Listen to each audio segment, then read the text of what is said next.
has pursued a development model which is based on a unique development philosophy, homegrown, called gross national happiness. The philosophy recognizes human well-being and happiness as the end objective of development process and not economic growth.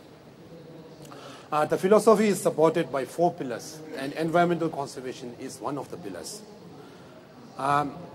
In order to understand the philosophy deeper and also make it more relevant and meaningful for public policy making in Bhutan, we have constructed what we call the GNH, Gross National Happiness Index. And the index consists of 9 domains and 33 indicators. Ecological resilience and diversity being one of the 9 domains. And we currently use this index as a development framework for public policy making in Bhutan.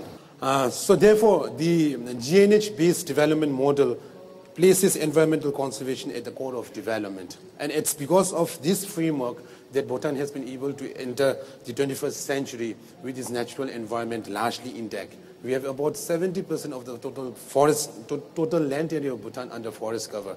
We are also recognized as one of the 10 global biodiversity hotspots in the world. Conservation model of Bhutan consists of national parks, wildlife sanctuaries, natural reserves, and a network of biological corridors. And all this put together, we have about 51% of our total land area set aside for conservation, which is one of the largest in Asia. And the network of protected area system in Bhutan has long served as a safe habitat for many of wide-ranging diverse flora and fauna, including iconic and endangered species such as Royal Bengal tiger, red panda, takin, golden langur, and many more. The unique feature of one of the protected area system in Bhutan is the cohabitation of humans in the parks. We have about more than 4,000 households living in the parks, and they depend directly on park resources for their livelihood. Additionally, the protected area system in Bhutan also serves as an important source of ecosystem services for Bhutan and its neighboring countries. A study conducted in 2012 found out the value of the Bhutan ecosystem services at $15.5 billion US, which is about 5 times the gross domestic product of Bhutan. The parks in Bhutan have a major contribution to the national economy. Firstly, they serve as the watershed for many of our rivers. And these rivers are required to basically sustain the investment that we make in hydropower. And hydropower, as you know, is going to be the main economic backbone of Bhutan. Secondly, the growth in sustainable tourism is also largely influenced by the health of the ecosystem in Bhutan, because many tourists actually regard pristine environment as one of the important parameters for choosing Bhutan as one of their destinations.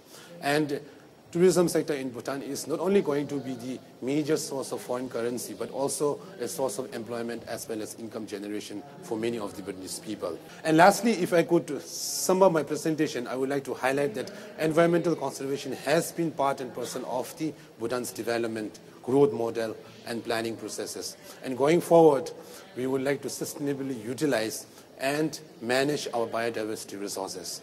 And the way that we would like to approach in our planning is that we would like to limit our economic activities in the northern areas and limit it only on livestock and community-based tourism, because northern areas are where our parks are and also our water catchment areas. And therefore, it would be in the interest of Bhutan to actually conserve our watershed areas to sustain our hydropower, investment on hydropower projects. In the middle part of Bhutan, the focus is more so on special development.